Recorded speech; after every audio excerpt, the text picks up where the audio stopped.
Bonjour et bienvenue dans La Cabane, le podcast où on parle de tout et de rien. Je suis Aude, votre hôte, j'ai 24 ans et aujourd'hui je vais vous parler de pourquoi et comment j'ai démissionné de mon travail. Pour ceux peut-être qui me suivent depuis un moment, qui me connaissent et tout, je sais pas si c'est une annonce qui vient comme quelque chose de très, comment dire, très surprenant parce que j'ai un passif, j'ai une histoire, j'ai un background, comme on dit. Dans mes études précédentes, dans mes études supérieures, j'ai beaucoup changé et j'ai fait ça de façon très courte. Donc c'est vrai que j'ai dû changer peut-être 3, 4 fois, peut-être 5 fois de cursus scolaire et que dans quelques épisodes précédents, je disais que moi, c'est vrai que ça me paraissait un peu lunaire et que je trouvais ça déjà très bien et incroyable que j'avais un travail à temps plein auquel je m'y tenais depuis des mois et des mois sans changer, sans que, enfin, non, rester dans le même contexte. Donc c'est vrai qu'en sachant tout ça, peut-être éventuellement de dire que bonjour, bonsoir, j'ai démissionné, ça ne choque peut-être pas certains d'entre vous, mais je trouve que ça fait quand même la petite annonce. Bonjour, on est en janvier, j'ai démissionné. Je sais pas, ça fait un peu partie du main character development de ma série qui est ma vie. Des fois, je me sens un peu. Vraiment, des fois, je suis à deux doigts de prendre une caméra et de me dire, Aude, tu fais un petit show sur ta vie. Après, je me dis, Aude, tu te calmes. Mais reprenons là où tout a commencé, c'est-à-dire la prise de décision au final de démissionner. Pour ceux qui ne sont pas au courant, donc avant tout ça, j'avais fait aux dernières nouvelles des études en Angleterre, je suis revenue sur Paris et je cherchais, enfin je suis revenue sur Paris, je suis revenue en France, je cherchais un travail, donc je cherchais tout et n'importe quoi pour vivre à Paris et j'avais donc trouvé un job en tant que vendeuse dans un concept store dans le 7e et c'était très, comment dire, enfin, pour moi c'était vraiment vendeuse parce que c'est vrai que jusqu'alors, pour moi vendeuse c'était un peu mon expérience chez Primark, c'est-à-dire vendeuse, tu ramasses des habits au sol, on te parle très mal et tu ne conseilles pas les clients. Vraiment, tu es là, c'est comme Zara, Mango, enfin c'est des grandes surfaces, il n'y a pas vraiment ce côté vendeuse, aide à la clientèle, conseil client. C'est vraiment, tu es là plus pour organiser, ramasser et faire de la caisse que réellement aider la personne. Et donc c'est vrai que c'était la première fois où moi, déjà en tant que vendeuse, un vrai suivi du client. Enfin vraiment, on pouvait passer 30 minutes à 1 heure avec des gens vraiment qui me montraient 150 000 photos de leur intérieur, qui me posaient 150 000 questions et qui vraiment, tu sentais qu'ils avaient besoin réellement de ton avis sur la couleur du coussin pour choisir lequel coussin irait mieux face à la mer à Biarritz.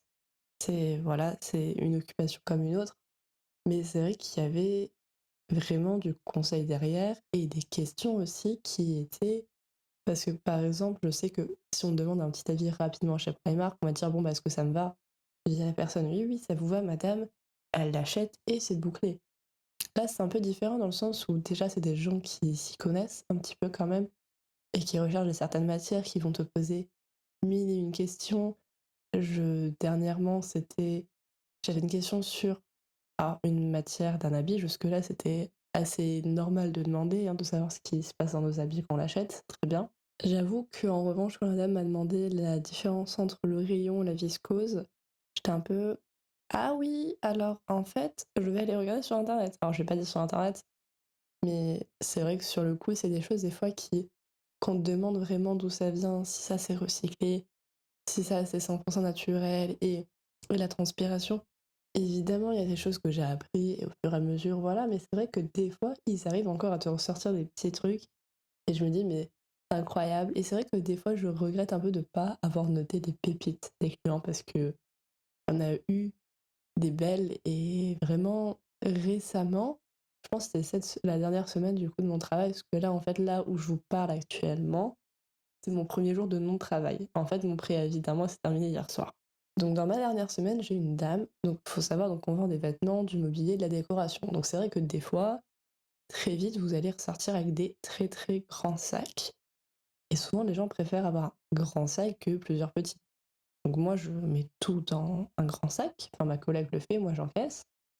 Et la dame, elle nous regarde en mode excusez-moi. Enfin, non, elle n'a pas dit excusez-moi, pas du tout. C'était pas l'intonation qu'elle voulait faire, cette dame-là. Elle nous dit juste ah, vous avez pas un autre sac plus petit, genre deux plus petits, parce que là, vraiment, ça fait clochard, c'est pas chic. Très bien, si vous voulez, madame, on peut faire ça, effectivement. Tout ceci n'est pas partie de la story time, juste petit contexte, donc avant. j'étais vendeuse. Avant ça, j'étais étudiante et j'avais fait 3 semaines chez Primark. Donc, on va dire que c'était mon premier vrai métier, premier vrai accompagnement client dans les matières, dans un tas de choses dans lequel je n'avais pas forcément de formation ou de connaissances. Donc, il y avait énormément de choses à apprendre et c'était vraiment une chouette expérience. Mais il y a un moment où moi, j'avais envie aussi, je pense, de nouveau dans le sens où, bah, une fois que ma période d'essai était passée, on était genre peut-être en juin. Après, je me suis dit, bon, ça va être les soldes, mais une fois que la partie des soldes était passée, je me suis dit, bon, après, il y a les vacances. Après, je suis revenue de vacances. On m'a dit, oui, tu verras la rentrée. Bon, la rentrée, il n'y a pas eu grand-chose. Après, il y a eu un peu de calme, mais je m'y tenais parce que je me suis dit, bon, il y a mes vacances qui arrivent. Je suis partie à Londres. Après, il y a eu la fameuse période de Noël. Et actuellement, on revient sur la période des soldes et une période de calme. Et je me suis dit, en fait, déjà, c'est une boucle. Et j'avais l'impression qu'il y avait déjà plus vraiment de renouveau. C'était très. Je vais pas dire que c'est routinier parce que je suis dans quand même un magasin qui est grand et les clients sont différents, ils ont des profils différents. On a 2 livraisons par semaine, donc c'est quand même. Enfin, on avait du coup. Et c'est quand même quelque chose qui est très. Ça change énormément. C'est pas une petite structure, mais en tout cas, dans le thème des tâches, ce que je faisais principalement, donc c'était ben, quand les livraisons étaient là, de les ouvrir, de les installer. Bon, ben, ça, c'est quelque chose qu'on apprend et qu'on comprend assez vite, qui est assez mécanique après. La caisse, au final, c'est pareil, hein, c'est pas très très compliqué. Après, il y avait un petit peu des fois de décorer la boutique, faire du merch, mais c'est vrai que c'est pas non plus. C'est un peu étrange dans le sens où on n'avait pas une personne dédiée à ça, donc on était un peu tous à mettre des choses à droite, à gauche, mais en même temps, on pouvait pas faire ce qu'on voulait. Enfin, un peu étrange, mais c'est vrai que, ben, pareil, quand ça fait plusieurs mois que tu fais ça, il y a un moment, bon, j'avais un peu l'impression de voir le truc, et il y avait deux, trois tâches en plus qui, moi, c'est vrai, m'ont tenu un peu occupée en plus de ça, parce qu'au fur et à mesure, on me laissait un peu plus de choses à faire. Mais pareil, ces choses-là, maintenant, sont devenues normales, et je me dis, ah zut, parce que c'est vrai que c'est des choses qui, au début, moi, je me disais, ah, mais comment ça marche? Et ça me stressait, ou j'avais peur de les faire, et maintenant que je les fais, genre, juste comme ça, que ça me paraît naturel, j'ai atteint ce stade où je me dis, bon, bah, en fait, il n'y a plus rien de. Il y a plus rien de nouveau, il n'y a plus rien voilà. Et c'est vrai que c'est déjà une première partie qui a fait que moi, mon cerveau a fait ah bah non. Alors là, je pense que c'est dur à s'en rendre compte, mais c'est vrai qu'il y avait énormément aussi de jours où il y avait des périodes creuses, des périodes où on n'avait pas de clients, on n'avait pas grand chose à faire. Et je sais qu'il y a certains tafs où quand c'est comme ça, tu peux être sur ton téléphone, tu peux un peu te cacher, lire un livre, pense aux gens dans les musées, des choses comme ça, mais c'est vrai que nous, ben, c'était pas le cas. Et c'est vrai que pendant une très très longue période, on était une petite équipe. Donc en fait, limite, c'était juste, j'attendais debout, je parlais pas, et fallait juste faire semblant de faire un truc pour faire un truc, mais tu faisais rien. Alors que moi, j'avais littéralement des choses à faire. Enfin, je veux dire, j'avais mes vidéos, mon podcast et tout. Et en fait, bon, déjà de base, je suis hyper active, mais en plus de rester 8 heures à savoir que je ne faisais rien alors que j'avais des choses à faire à la maison et de juste qu'attendre que le temps passe, ça me rendait dingue, vraiment dingue de chez dingue. Donc ça a été aussi une grosse raison du pourquoi. Après, il y a eu deux, trois autres choses sur lesquelles on ne va pas revenir actuellement là sur Internet, qui vont un peu, on va dire, appuyer la chose. C'est vrai que l'un dans l'autre, je pense qu'une fois que j'ai fait le tour des choses, une fois que j'ai compris comment les choses marchaient, j'ai envie de aussi voir ailleurs. Et puis c'est aussi un peu cette grande remise en question aussi à un moment de qu'est-ce que je fais? Est-ce que je suis utile? Parce que je vous avoue que même si des fois les clients sont très très gentils, viennent te dire merci, viennent te revoir des fois même, c'est vrai que des fois je me pose, je me dis bon, alors j'ai aidé quelqu'un, mais je l'ai aidé à choisir la bonne teinte de coussin pour sa maison secondaire dans le sud. Et j'ai pas l'impression de d'avoir contribué à la société ou d'avoir fait un truc passionnant. J'ai pas l'impression de forcément faire quelque chose de ouf dans mes valeurs. Enfin, j'ai pas l'impression en fait de servir à quelque chose. Et du coup, dans mon cerveau qui pense beaucoup trop, des fois ça me perturbe. Des fois, je me dis non, mais j'ai envie de faire un truc soit qui me passionne, ou soit vraiment où je me sens utile en fait, où je fais quelque chose de bien. Et en soi, j'aide quelqu'un là, c'est bien, mais je sais pas, j'ai l'impression que c'est très en surface et superficiel, et souvent que c'est des gens qui. J'aime beaucoup aider, hein. J'aime beaucoup accompagner, mais c'est vrai que des fois, c'est des profils de gens qui te racontent des choses et qui te posent des problèmes qui, moi, me paraissaient très superficiels et lunaires. Et je me suis dit, mais Je peux pas rester, comment dire, dans cette sorte-là d'ambiance tout le temps, toute ma vie, et que ça devienne mon nouveau normal. Genre, je n'ai pas envie que ça soit ça. J'ai donc décidé de démissionner et j'ai donc aussi décidé de démissionner pour justement me laisser le temps avec mes projets personnels qui sont là depuis des années et qui sont donc principalement ce podcast-là, ma chaîne YouTube et mes réseaux. Alors, faut savoir que quand même la pyramide, on est sur le podcast d'abord, le podcast qui est mon enfant, mon bébé, ma vie, et aussi là où je pense qu'il y a le plus de réalité possible derrière, parce que j'ai déjà beaucoup testé les choses, j'ai beaucoup eu des périodes où j'étais que sur mes projets, et c'est vrai que à la fin de la journée, je trouve que le podcast, c'est la chose qui me correspond le plus parce que ben justement, en vous parlant de sens, c'est là où j'ai l'impression d'apporter quelque chose. Moi, ça me fait du bien de parler. J'aime énormément partager et j'ai vraiment l'impression de que ouais, c'est utile, que je peux accompagner des gens, que je peux peut-être aider, donner un peu de, je sais pas, un peu d'espoir, un peu de conseils. En même temps, c'est un format, un média qui me permet aussi de pas me montrer tout le temps, où j'ai pas ce truc de... C'est vraiment la partie montage vidéo que j'aime, et très vite, des fois pour en faire un bon rythme et en vivre, etc., faire du contenu, j'avais un peu ce truc de, bah forcément, ça rely on me, et j'avais besoin de me montrer toujours de bonne humeur, je sais pas, un peu maquillée, enfin tout le temps être bien. Alors qu'un podcast, enfin là, vous voyez, enfin voilà, on est dimanche matin, je le fais, je suis assise, je suis en pyjama, je peux le faire de n'importe où, quand je veux, peu importe, il n'y a pas ce côté physique, bonne humeur ou quoi, où j'ai besoin d'assurer derrière. Et je pense que d'un point de vue santé mentale, ça aide énormément parce que, ben, il suffit que, je sais pas, pendant 2-3 jours, je me sente pas très bien et que je me dise, ah merde, je peux pas filmer, mais du coup, ça veut dire quoi? Je peux pas travailler. Et du coup, après, c'est un peu une sorte de boucle. Donc c'est vrai qu'en termes d'équilibre et même de satisfaction derrière, le podcast, c'est vraiment mon bébé sur lequel je veux le plus travailler. Après, évidemment, YouTube restera toujours YouTube. J'ai commencé par YouTube et le montage vidéo, ma vie, mais c'est vrai que c'est plus des choses et des projets sur lesquels j'ai envie de prendre du temps et de pas me dire il faut absolument 2 vidéos dans la semaine pour tenir. J'ai envie de travailler dessus, mais bien. Donc ça sera sûrement un rythme plus lent. Et après, je vous avoue, les réseaux, c'est vraiment un point d'interrogation parce que j'ai pas trop d'idées derrière. Enfin, c'est plus, je me sers de TikTok vraiment comme une sorte de vlog de tous les jours où je balance tout et n'importe quoi. Et voilà où ça nous mène et où ça nous mènera. Et là-dessus, il n'y a pas trop de stratégie. C'est un peu chillax. C'est un peu, voilà, quoi. C'est on partage, mais c'est un peu dans le moment présent. Il y a un peu moins de réflexion, un peu moins de temps parce qu'un podcast, ben, c'est quand même des recherches, c'est du montage. Enfin, c'est tout un truc derrière et il y a toute la promotion. YouTube, j'en parle même pas en termes de nombre de, pas de montage vidéo, de structuration, de faire la miniature. Mais c'est vrai que TikTok, bah, du coup, ça me permet aussi, quand j'ai envie de parler, quand j'ai envie de faire quelque chose, de juste le faire sur le moment. Donc c'est vrai que ça me fait une belle triade de choses à faire. J'ai démissionné pour me lancer moi-même dans mes projets et j'ai vraiment démissionné début janvier. Donc c'est pour ça que je vous disais, je me sens très main character actuellement. Je me sens très ça y est quoi. On y va quoi, on est à Paris, on fait ça et c'est trop cool. Et c'est vrai qu'en plus, au-delà de ça, ben, j'ai rencontré quand même pas mal de gens maintenant sur Paris et c'est que je trouve des gens hyper joyeux et positifs qui sont en mode ah mais trop bien, tu vois, et qui me soutiennent là-dedans.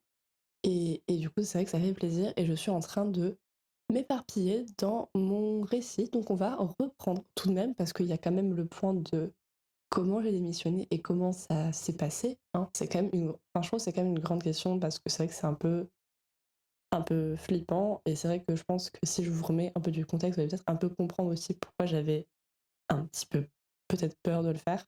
Mais comme je vous l'ai dit à un moment, c'est que en fait, pendant une longue période, on était une très petite équipe, alors qu'on aurait dû être 6, je crois, à temps plein. Et là, on était 3. 3 4 aussi sur la période de Noël qui était très très énorme. Et c'est vrai que du coup, moi, sachant que j'allais dire coucou les amis, je pars, bah, c'est la première fois un peu que je disais à quelqu'un ça, parce que j'avais déjà démissionné avant. Bah, j'avais en fait, c'était mon job étudiant, 8 heures un samedi et chez Primark. Donc autant vous dire, ils avaient 300 autres étudiants et je ne rigole même pas. J'avais enfin, c'était impossible de connaître tous mes collègues. Donc vraiment que je parte, je savais que j'allais impacter personne. Et c'est pour ça que moi, je me suis souvent permise d'arrêter mes études ou de partir. C'était que c'était tellement grand que je me disais, si je pars, c'est pas grave. Personne va le remarquer. Sauf que là, la structure est si petite et c'est tellement, mais évidemment, mes collègues que je les connais, on est trois quatre, on passe nos journées ensemble, 6 jours sur 7 ou 5 jours sur 7. Enfin, évidemment que peu importe qu'on me dise t'es une excellente vendeuse ou une mauvaise vendeuse, ça va se remarquer que je ne suis pas là. Enfin, il y a un moment, ça va impacter la boutique. Et c'est vrai que moi, impacter les gens comme ça me fait énormément mal. Je suis vraiment en mode: «Ah mais non, mais bouh, je veux pas t'embêter», et oui, bon, il y a un moment, il faut quand même que je démissionne pour moi. Mais c'est vrai que le dire, l'annoncer, sachant je savais que derrière, entre guillemets, ça allait faire un peu le bazar, ça a fait que c'était un peu plus compliqué, mais il y a des ch bon, voilà, après j'ai envie de dire, chacun sa vie, hein, j'allais pas non plus de toute façon, je ne sais pas m'empêcher de vivre pour les autres non plus, hein. Quand je dois quitter quelque chose, je le fais. Je suis jeune et autant le faire. Et puis même si je n'étais pas jeune, hein, il y a un moment, c'est pas non plus ma responsabilité de maintenir une équipe qui est en sous-effectif. Hein, ça, c'est pas trop ma responsabilité. Au final, je l'annonce donc début janvier. Alors vraiment, je me souviens de comment je l'ai annoncé, parce que j'ai dû l'annoncer à ma directrice. Et elle allait pas. En fait, dans ma tête, je me suis dit, ce soir, je l'annonce. Sauf que j'avais pas prévu que ce soir-là, elle partait plus tôt. Et du coup, j'étais, ah mince. Donc, je l'ai dû la choper à la caisse. Je fais, ah, faut que je te parle et tout. Et bon, forcément, quand tu dis ça, tu comprends que la personne va partir. Enfin, tu sais que y a pas 10 000 solutions, hein. Sachant que j'avais déjà pris des vacances, j'allais pas lui faire coucou, j'ai besoin de congé, voilà. Bon, au final, voilà, je lui dis, ça s'est bien passé. Et le mois de préavis a commencé. Le mois de préavis, je l'appréhendais aussi parce qu'il y a le dire et il y a le commencer à travailler ton dernier mois, tout ça en sachant que les gens savent que tu pars. Enfin, des fois, ça peut faire des tensions, ça peut. Enfin, tu sais pas qu'est-ce qui peut se passer. Globalement, ça s'est bien passé. La première semaine, j'ai trouvé qu'elle passait très très lentement. Et après les dernières 3 semaines, je les ai pas vues passer. Aussi parce que du coup, forcément, l'un dans l'autre, ils ont commencé à engager des nouvelles personnes. Et voilà, il y avait beaucoup de nouvelles personnes qui arrivaient, il fallait leur parler, il fallait les former et tout. Justement, du coup, deux de ces trois nouvelles personnes sont devenues mes amies aujourd'hui et sont trop mignonnes. Donc en vrai, je suis bien contente de la tournure des événements et je suis contente d'avoir au final rencontré ces filles parce que je n'aurais pas démissionné, je les aurais pas rencontrées, elles seraient pas là dans la boutique et on serait jamais rencontrés. Donc, comme quoi, enfin, des fois, on pense à un truc en se disant oui, ça va faire ça, et au final, ça apporte que encore plus de positif derrière. Et c'est trop bien pour tout le monde. Pour vous raconter mon dernier jour, donc mon dernier jour qui était hier, tout le monde savait que je partais. Il y a un moment, voilà, ça s'est su quand même les nouvelles. Et du coup, une de mes collègues qui est devenue mon amie, c'est vrai qu'elle était là tous les jours, elle était en mode ah, t'as hâte et tout. Et enfin bref, tout le monde était très mignon. Donc c'est vrai que bah, hier, j'ai fait mon dernier jour et c'est vrai que quand je suis au travail, je réfléchis pas trop. Enfin, je veux dire, j'ai pas le temps de réfléchir. Je suis là, je fais mes trucs, j'ai mes clients. Au pire, je parle à mes collègues, mais c'est vrai que en fait, je pense que jusqu'à hier, vraiment fin de soirée, j'ai réalisé pas. Parce que c'est vrai que je suis restée quasiment 9-10 mois là-bas et que c'était ben, tous les jours, on a eu très peu de vacances. Tous les jours, c'était des gens que je voyais, tous les jours, c'est l'endroit où j'allais, les clients que je voyais. Enfin, c'est devenu quand même une énorme partie de ma vie. Et là, de me dire tout d'un coup, ah là, ça y est, j'ai à nouveau du temps pour moi, je vais pouvoir faire les choses, je vais pas avoir forcément aller là-bas. Là, je me suis réveillée à 9h moins le quart. C'est l'apothéose de la grasse mat pour moi, je vous assure. Enfin, vraiment, c'est que des petites choses comme ça, mais je ne réalisais pas. Après, ben, forcément, quand le soir, on est tous, le magasin s'est fermé, qu'on s'est dit, bon, bah, on va aller boire un verre tous ensemble, là, j'ai réalisé, en fait, que on n'allait pas boire un verre parce que c'était cool. C'était parce que c'était un peu de départ, en fait. C'est parce que je partais. Quand j'ai commencé à avoir des petites fleurs, des petits câlins et tout, j'étais genre, oh là là, mais genre, il s'appelle, c'est vraiment réel. Genre là, c'est. Et en fait, tout. En fait, je pense que mon cerveau, mon cœur, tout mon corps, il était très à mettre tout de côté, à pas nier le fait, mais c'est un énorme changement de vie de se dire juste là, d'un coup, t'as ça, et maintenant. Parce qu'en plus, c'est vraiment pour être à 100% dans mes projets, donc tout est. En même temps, c'est un énorme changement, en même temps, c'est exciting, en même temps, je suis. Enfin, vraiment, il y avait tellement d'émotions qui se bousculaient dans ma tête hier. Vraiment, j'étais là, j'étais dans le métro après pour rentrer, j'avais un peu envie de pleurer. Mais voilà, ça s'est très bien passé, le pot de départ et tout, mais c'est vrai que c'est une émotion très bizarre de tourner une page comme ça parce que personnellement, je pense que ça m'était jamais arrivé avant parce que c'est vrai que même, je trouve, quand tu t'entends bien avec ta classe, lycée et tout, là, on était vraiment, enfin, je connaissais vraiment tout le monde et il y avait ce truc de je sais pas, dans ta classe, tu vas pas travailler avec tout le monde, tu vas pas être proche de tout le monde, tu vas pas forcément proche de tout le monde, mais il y avait vraiment une proximité avec chacun chaque jour parce que, on travaillait au même endroit. Dans ton lycée, bon, voilà, je veux dire, même les travaux de groupe, tu pas hyper soudé, il y a toujours quelqu'un qui travaille plus que l'autre, enfin, d'un coup, il y avait ça qui partait, de l'autre, un truc hyper trop bien de l'autre côté qui arrive. Là, je commence à un peu réaliser, à me dire: «Allez, ça y est, quoi, c'est on est en train de le faire, en fait». Vous l'aurez compris, c'est le début d'une nouvelle aventure pour moi. J'espère en tout cas que cet épisode de podcast vous aura plu, que vous allez continuer à suivre mes aventures. Et si vous voulez soutenir le podcast, ce qui m'aiderait énormément, il suffit juste de mettre une petite note sur l'application sur laquelle vous l'écoutez, laisser un commentaire, le partager, enfin voilà, vous connaissez un peu les techniques. Moi je vous fais des gros bisous et je vous dis à très bientôt.